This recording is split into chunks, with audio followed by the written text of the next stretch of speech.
فاكر زمان وانت في المدرسه في عيد الام لما كانوا الطلبه بيجيبوا هدايا للمدرسين تكريما ليهم، مع اني عارف انك كنت بتجيب الهدايا ديت عشان خاطر ما تشيلش اعمال السنه مش اكتر. طب فاكر طقم الخشاف بتاع الرز بلبن اللي كنت بتجيبه لامك وكانت بتزعق لك عليه؟ المواقف دي ما كانتش هتحصل لولا عيد الام. فتعالى معايا احكي لك امتى بدا عيد الام وتاريخه على مر العصور. عيد الام اللي بنحتفل بيه كل سنه ده اجدد شكل للاحتفال بالام، وبدا لاول مره في القرن العشرين في امريكا سنه 1907 على ايد واحده اسمها انا جارف، ومن يومها وهو انتشر في العالم كله. لكن الام من زمان وهي ليها مكانه خاصه في كل الثقافات. لكن مثلا في الديانه اليونانيه القديمه كان في الهه اسمها رايا، وعلى حسب الاساطير اليونانيه فهي ام الهه جبل الاوليمب زي زيوس وبوسايدن، وكانوا بيحتفلوا بيه في عيد اسمه عيد الربيع تمجيدا ليها. وننتقل للحضاره الرومانيه واللي كانوا بيحتفلوا بالام فيه في عيد اسمه عيد هيلاريا. ورغم ان الاعياد دي قديمه جدا ودلوقتي بقت اساطير، لكن لسه في كنايس قليله جدا بتحتفل بالنوع ده من الاعياد. نيجي بقى لعيد الام بتاع مصر اللي بيتعمل يوم 21 مارس. اول مره تم الاحتفال بعيد الام في مصر كان سنه 1956،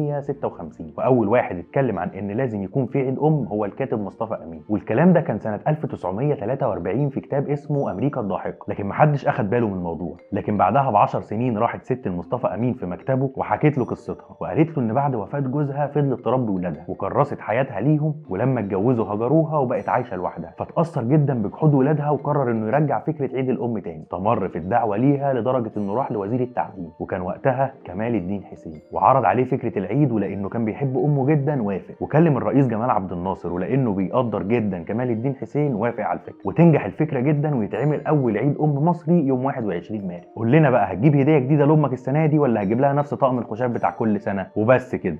انا عارف هو كان اسمه خشاف، يعني دايما كانت امي بتزعق لي عليه اصلا. والله انا عندي ده بتاع 6000 واحد.